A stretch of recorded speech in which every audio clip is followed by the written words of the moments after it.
তারাবি হলো 20 রাকাত। আরো সবচেয়ে বড় কথা হলো পৃথিবীর ইতিহাসে মক্কাতুল মুকাররমা মদিনাতুল মুনাওয়ারাতে 1200 হিজরি কি এই পর্যন্ত অদ্যাবধি এই শুধু করোনাকালীন সময়ে তারা কমিয়ে 10 রাকাত পড়েছে জামাতের সাথে, ওইখানে 10 রাকাত, তাও 8 রাকাত না, যাই হোক 20 রাকাত এভাবে চলে আসছে। আর 1200 হিজরি পর্যন্ত পৃথিবীর কোন ঐতিহাসিক মসজিদে 20 রাকাতের কম তারাবি হয়েছে বলে কোনো প্রমাণ নাই, থাকলে কেউ দেখার। তাহলে এত বছর আপনারা কোথায় ছিলেন? 1200-1400 বছর পর্যন্ত গোটা পৃথিবীতে ইসলাম এবং ঈমান মানুষের ছিল না। ওই যুগের ঈমান ওয়ালাদের চাইতে আমাদের ঈমান অনেক মজবুত, তাই না? যাই হোক, এই 1200-1400 বছর পর্যন্ত গোটা পৃথিবীতে ঐতিহাসিক কোন মসজিদ, উল্লেখযোগ্য কোন মসজিদ কেউ প্রমাণ করতে পারবে না যে সেখানে 20 রাকাতের কম তারাবি হয়েছে। এমন কি বলা যায় অদ্যাবধি আজ পর্যন্ত এই গত 2-1 বছর বাদে মসজিদে হারামাইন অর্থাৎ মসজিদে নববী, মসজিদে হারাম উভয় জায়গাতেই 20 রাকাত করে তারাবি হয়েছে। এটা প্রমাণ করে রাসূলুল্লাহ সাল্লাল্লাহু আলাইহি ওয়াসাল্লামের আমলগুলো থেকে সাহাবায়ে কেরাম এটাই বুঝেছেন। আরে সাহাবায়ে কেরাম যদি না বুঝবেন আপনি অন্যগুলো পাইলেন কোত্থেকে? দিন তো আপনার কাছে বাতাসে উড়ে আসে নাই। ইমাম বুখারী শরীফের হাদিস তো বাতাস দিয়ে পায় নাই, সাহাবায়ে কেরাম থেকেই পাইছেন। সাহাবীরা যদি আমলের ব্যাপারে খেয়ানত করে বলে মনে করেন, ও অনেকে বলে এটা তো ওমর করেছে, নাউজুবিল্লাহি মিন যালিক, কত বড় স্পর্ধামূলক কথা, মানে এটা কত বড় দৃষ্টান্তমূলক কথা, এটা ওমর করেছে, তার মানে উনি দিনের ব্যাপারে খামখেয়ালি করতেন, নিজের ইচ্ছা মতো করতেন, এমনটা বোঝা যায়। খবরদার, এমন কথা বললে দিন কলুষিত হবে। কারণ যদি হযরত ওমরে ফারুক তার উপর যদি আস্থা নষ্ট হয়ে যায়, ওনার সূত্রে যতগুলো বর্ণনা আছে সব বাতিল হয়ে যাবে। হযরত আবু বকর সিদ্দিকের প্রতি যদি আস্থা নষ্ট হয়ে যায়, ওনার সূত্রে যতগুলো হাদিস বর্ণিত হয়েছে সব বাতিল হয়ে যাবে। হযরত আব্দুল্লাহ ইবনে আব্বাসের উপর যদি উম্মতের আস্থা নষ্ট হয়ে যায়, ওনার সূত্রে যতগুলো বর্ণনা এসেছে সব বাতিল হয়ে যাবে। আব্দুল্লাহ ইবনে ওমরের উপর যদি আস্থা নষ্ট হয়ে যায়, ওনার সূত্রে যতগুলো বর্ণনা এসেছে সব বাতিল হয়ে যাবে। তাহলে ইসলাম বলতে, দ্বীন বলতে কোনো কিছুই থাকবে না। খবরদার, সাহাবায়ে কেরামের ব্যাপারে মুখ খুলতে সাবধান। তারাবির এই সুযোগটা হলো বিশাল বড় এক সুযোগ। قال رسول الله صلى الله عليه وسلم إن الله تبارك وتعالى فرض صيام رمضان عليكم وسننت لكم قيامه فمن صامه وقامه إيمانا واحتسابا خرج من ذنوبه كيوم ولدته أمه أو كما قال النبي عليه الصلاة والسلام। সহিহ ইবনে হিব্বানের বর্ণনা, আল্লাহ নবী ইরশাদ করেছেন, আল্লাহ পাক তোমাদের জন্য মাহে রমাদানের রোজাকে ফরজ করে দিয়েছেন।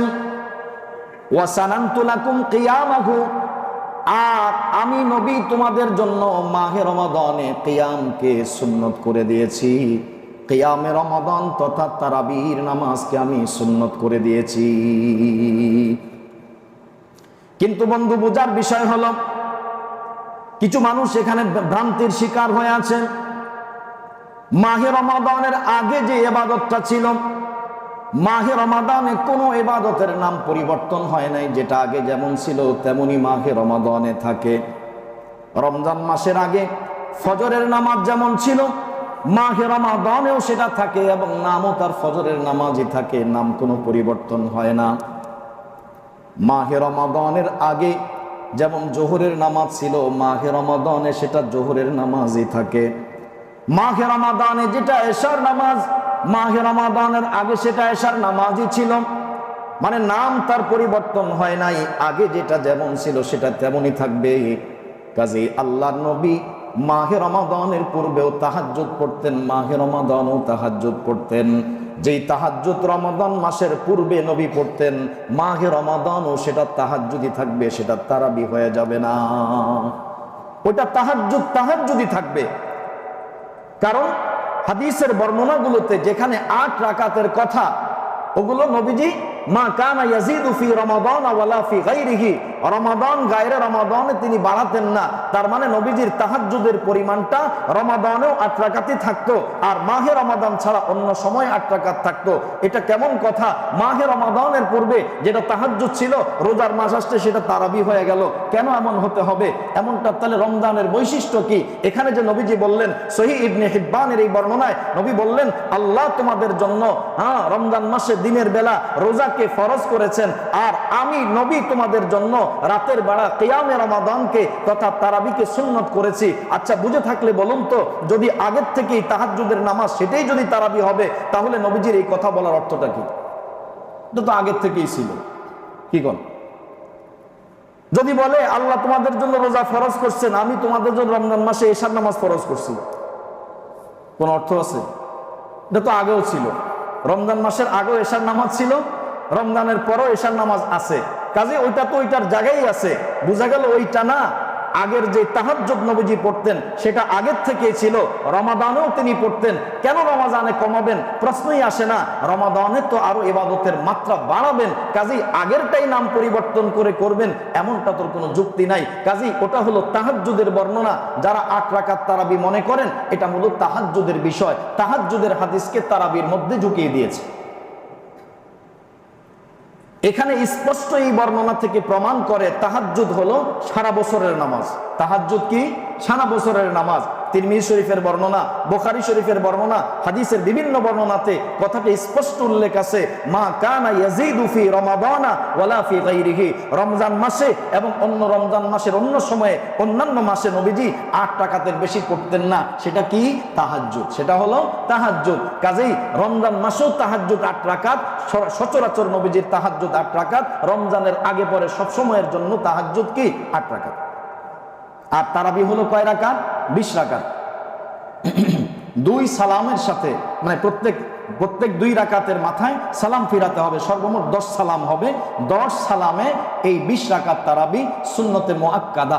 সুন্নতে মুআক্কাদা এইটা একেবারে নবীজির আমল দ্বারা মুসান্নাফে ইবনে আবি শাইবার মধ্যে হযরত আব্দুল্লাহ ইবনে আব্বাসের সূত্রে নির্ভরযোগ্য সনদে নবীজি থেকে এটার প্রমাণ রয়েছে।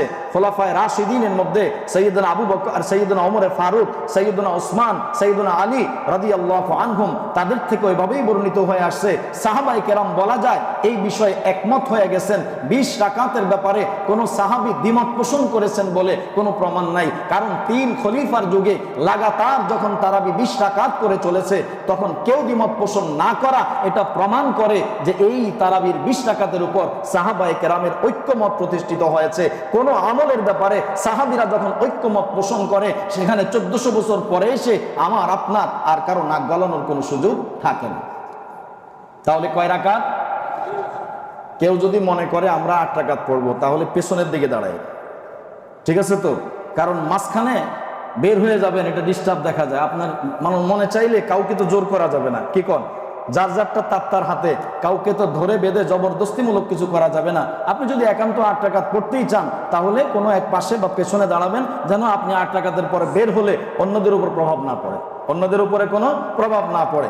তাহলে এটা সবচেয়ে ভালো হয়। আপনিও আপনারটা করে যান, আপনাকে আমরা জোর জবরদস্তি করব না, কিন্তু এমন যেন না হয় আপনারটার কারণে আরেকজনের আমলের মধ্যে ব্যাঘাত হয়, মাঝখানে হুড়হুড় করে বের হওয়া শুরু করে দিলেন, এটা যেন না হয়। আপনি আগ থেকে সাইড হয়ে যান, ঠিক আছে না? ইনশাআল্লাহ। কাজে এগুলো বুঝে শুনে করব, যেন আমার ইবাদত আরেকজনের জন্য বাধা না হয়, আমার কোনো কিছু যেন আরেকজনের জন্য ক্ষতিকর না হয়, কষ্টকর না হয়। এই বিষয়গুলো মাথায় রাখতে হবে, রেখে আমরা কাজ করব। 4 ইমাম, ইমাম আবু হানিফা রহমতুল্লাহ আলাই, ইমাম মালিক রহমতুল্লাহ আলাই, ইমাম শাফি রহমতুল্লাহ আলাই, ইমাম আহমদ ইবনে হাম্বল রহমতুল্লাহ আলাই, 4 মাযহাবের 4 ইমাম। ইমাম মানে অনেকে আবার মানুষকে ভুল বুঝায়, আমরা ইমামকে মানি না, বিষয়টা ইমামকে আমরা মানি না। যদি ইমামের রেফারেন্স দিলে ইমামকে মানা হয়, তাহলে কোনো ব্যক্তির রেফারেন্স দিলে কি তাকে মানা হয়ে যাবে? আপনিও তো বলেন যে বুখারী শরীফে আছে, তাহলে আপনি কি বুখারী শরীফকে মানলেন, আল্লাহকে মানলেন না, রসুলকে মানলেন না? এই প্রশ্ন তো ওখানেও আসবে। তাহলে আপনি যদি বুখারী শরীফের কথা বলে আল্লাহকে মানা হয়, রসুলকে মানা হয়, আমরা যদি ইমামের কথা বলি, ইমামের ব্যক্তিগত কোনো মত তো আমরা নিচ্ছি না। ইমাম হাদিস এবং কোরআনের আলোকে যে সিদ্ধান্ত পেশ করেন সেটাই আমরা গ্রহণ করি। কাজেই বুখারী শরীফ মানলে যদি আল্লাহকে মানা হয়, মুসলিম শরীফ মানলে যদি আল্লাহকে মানা হয়, কারণ বুখারী মুসলিমে আল্লাহ এবং আল্লাহর রসুলের কথাটাই বলা আছে। কাজেই ইমাম আবু হানিফা রহমতুল্লাহ আলাইহি তিনিও যেহেতু আল্লাহ এবং আল্লাহর রসুলের কথাটার সার নির্যাস আমাদের জনসাধারণের উপযোগী করে পেশ করছেন, তাহলে তাকে অনুসরণ করলেও আল্লাহ এবং তার রসুলকে অনুসরণ করা হবে। এটাকে শিরিক বলে মানুষকে প্রতারণা করা, মানুষের মধ্যে একটা দ্বিধাদ্বন্দ্ব তৈরি করার কোনো সুযোগ নেই। কারণ আমরা কেউ বলি না যে ইমাম আবু হানিফা আমাদের খোদা, আমাদের নবী, এমন কিছুই বলি না। শুধুমাত্র এতটুকু, উনি একজন বিদ্বান ব্যক্তি, ওনার গবেষণাকে আমরা গ্রহণ করি। কোরআন এবং হাদিস থেকে উনি সার নির্যাস যেটা আমাদের জনসাধারণের উপযোগী করে পেশ করেছেন সেটা আমরা গ্রহণ করি। ওনার ব্যক্তিগত কোনো মতামত, নিজস্ব কোনো চিন্তা চেতনা আমাদের উপর চাপিয়ে দিবে এরকম অন্ধ কেউ নন। হানাফি মাযহাবের মধ্যে অসংখ্য আলেম ওলামা রয়েছে। যাই হোক, তারাবি হলো 20 রাকাত। আরো সবচেয়ে বড় কথা হলো, পৃথিবীর ইতিহাসে মক্কাতুল মুকাররামা, মদিনাতুল মুনাওয়ারাতে 1200 হিজরি কি এই পর্যন্ত অদ্যাবধি, এই শুধু করোনাকালীন সময়ে তারা কমিয়ে 10 রাকাত পড়েছে জামাতের সাথে, ওইখানে 10 রাকাত, তাও 8 রাকাত না। যাই হোক, 20 রাকাত এভাবে চলে আসছে। আর 1200 হিজরি পর্যন্ত পৃথিবীর কোন ঐতিহাসিক মসজিদে 20 রাকাতের কম তারাবি হয়েছে বলে কোনো প্রমাণ নাই, থাকলে কেউ দেখার। তাহলে এত বছর আপনারা কোথায় ছিলেন? 1200-1400 বছর পর্যন্ত গোটা পৃথিবীতে ইসলাম এবং ঈমান মানুষের ছিল না। ওই যুগের ঈমান ওয়ালাদের চাইতে আমাদের ঈমান অনেক মজবুত, তাই না? যাই হোক, এই 1200-1400 বছর পর্যন্ত গোটা পৃথিবীতে ঐতিহাসিক কোন মসজিদ, উল্লেখযোগ্য কোন মসজিদ কেউ প্রমাণ করতে পারবে না যে সেখানে 20 রাকাতের কম তারাবি হয়েছে। এমন কি বলা যায়, অদ্যাবধি আজ পর্যন্ত এই গত 2-1 বছর বাদে মসজিদে হারামাইন অর্থাৎ মসজিদে নববী, মসজিদে হারাম উভয় জায়গাতেই 20 রাকাত করে তারাবি হয়েছে। এটা প্রমাণ করে রাসূলুল্লাহ সাল্লাল্লাহু আলাইহি ওয়াসাল্লামের আমলগুলো থেকে সাহাবায়ে কেরাম এটাই বুঝেছেন। আরে সাহাবায়ে কেরাম যদি না বুঝবেন, আপনি অন্যগুলো পাইলেন কোত্থেকে? দিন তো আপনার কাছে বাতাসে উড়ে আসে নাই। ইমাম বুখারী শরীফের হাদিস তো বাতাস দিয়ে পায় নাই, সাহাবায়ে কেরাম থেকেই পাইছেন। সাহাবীরা যদি আমলের ব্যাপারে খেয়ানত করে বলে মনে করেন, ও অনেকে বলে এটা তো ওমর করেছে, নাউজুবিল্লাহি মিন যালিক, কত বড় স্পর্ধামূলক কথা, মানে এটা কত বড় দৃষ্টান্তমূলক কথা, এটা ওমর করেছে, তার মানে উনি দিনের ব্যাপারে খামখেয়ালি করতেন, নিজের ইচ্ছা মতো করতেন, এমনটা বোঝা যায়। খবরদার, এমন কথা বললে দিন কলুষিত হবে। কারণ যদি হযরত ওমর ফারুক তার উপর যদি আস্থা নষ্ট হয়ে যায়, ওনার সূত্রে যতগুলো বর্ণনা আছে সব বাতিল হয়ে যাবে। হযরত আবু বকর সিদ্দিকের প্রতি যদি আস্থা নষ্ট হয়ে যায়, ওনার সূত্রে যতগুলো হাদিস বর্ণিত হয়েছে সব বাতিল হয়ে যাবে। হযরত আব্দুল্লাহ ইবনে আব্বাসের উপর যদি উম্মতের আস্থা নষ্ট হয়ে যায়, ওনার সূত্রে যতগুলো বর্ণনা এসেছে সব বাতিল হয়ে যাবে। আব্দুল্লাহ ইবনে ওমরের উপর যদি আস্থা নষ্ট হয়ে যায়, ওনার সূত্রে যতগুলো বর্ণনা এসেছে সব বাতিল হয়ে যাবে। তাহলে ইসলাম বলতে, দ্বীন বলতে কোনো কিছুই থাকবে না। খবরদার, সাহাবায়ে কেরামের ব্যাপারে মুখ খুলতে সাবধান। এই জন্য উম্মতের ইজমা, সর্বসম্মত মত, as-সাহাবাতু কুল্লুহুম উদুল, সাহাবায়ে কেরাম সকলেই ন্যায়পরায়ণ ছিলেন, তাদের ব্যাপারে সমালোচনা করার কোনো সুযোগ নেই। কাজেই ওই তারাবির ব্যাপার আসলে আপনি একটা বলে দিলেন, অমুকটার ব্যাপার আর বলে দিলেন, তার মানে আপনি কি ওনার চেয়ে বেশি বুঝেন? কি বুঝাইতে চাচ্ছেন আপনি? এটা হযরত ওমর করেছে আর আপনি আরেকটা করতেছেন। আপনি কোথায় আর উনি কোথায়? দুইজনের স্তরটা কতটুকু, ব্যবধান কতটুকু, গুণগত মর্যাদা কতটুকু, আপনার পাওয়ার কতটুকু আর ওনার পাওয়ার কতটুকু? নবীজি ওনাদের পাওয়ার দিয়েছেন, আলাইকুম বিসুন্নতি ওয়া সুন্নাতিল খুলাফাইর রাশিদিন। তিরমিজি শরীফের বর্ণনা, নবীজি বলেন, আমার সুন্নত পালন করা যেমন তোমাদের কর্তব্য, আমার খোলাফায়ে রাশিদিনের সুন্নত পালন করাও তোমাদের কর্তব্য। তাহলে ওনাদের তো এখতিয়ার আছে, বোঝা গেল ওনাদের এখতিয়ার। ধরে নিলাম যদি হযরত ওমর করেও থাকেন, তাহলে ওনাকে সেই পাওয়ার দেওয়া আছে, ক্ষমতা দেওয়া আছে। উনি তো ক্ষমতা বলে করেছেন, আপনি তো অনধিকার চর্চা করতেছেন।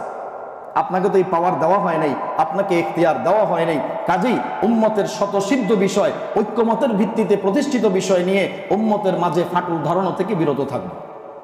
যেটা চলে আসছে এগুলো কোনো ভুয়া কিছু না, প্রমাণ করতে পারবেন না। আগে লাখ লাখ টাকার চ্যালেঞ্জ ছুটতো, এখন আর ওই চ্যালেঞ্জগুলো পাওয়া যায় না। বুঝতে পারছেন? আগে চ্যালেঞ্জ ছুটতো, লিফলেট প্রচার করতো, এখন আর সেগুলো পাওয়া যায় না। যাই হোক, এগুলো থেকে আমরা সরে আসব, কারণ এতে উম্মতের মাঝে বিভ্রান্তি হয়। সাধারণ মানুষ একটা বিভ্রান্তির মধ্যে পড়ে যায়, তারা বলতে থাকে আমরা কি করব। কাজে এগুলো না করা, যেগুলো প্রমাণিত আছে সেইগুলোর ব্যাপারে নতুন করে নতুন কোনো মত আলাদা করে পেশ করার কোনো প্রয়োজন নাই। উম্মত সেই আমলটা সহিভাবে করে আসতেছে, সেটাই তাকে করতে দেন। আরেকটা বলে তার ভিতরে দ্বিধাদ্বন্দ্ব তৈরি করে ইসলামের প্রতি সন্দেহ ভাবটা তৈরি করবেন না, এটাতে সে ইসলাম থেকে আরো পিছপা হয়ে যাবে। আল্লাহ পাক আমাদেরকে বুঝার তৌফিক দান করুন। পারবো না ইনশাআল্লাহ? তাহলে তারাবির নামাজ কয় রাকাত? না 8 রাকাত। আমরা তো সুযোগ সুবিধা তালাশ করি, যে যেখান থেকে ছাড় দেয় ওইটাই আমরা নিয়ে নেওয়ার চেষ্টা করি। এটা কি আসলে ঠিক না বেঠিক, এটা আসলে কি গ্রহণযোগ্য না, হ্যাঁ কোনটা কি, এটা আর তালাশ করি না। যেখানে সুযোগ আছে সেখানে আমরা আছি। কি কোন? এটা যেন না হয়।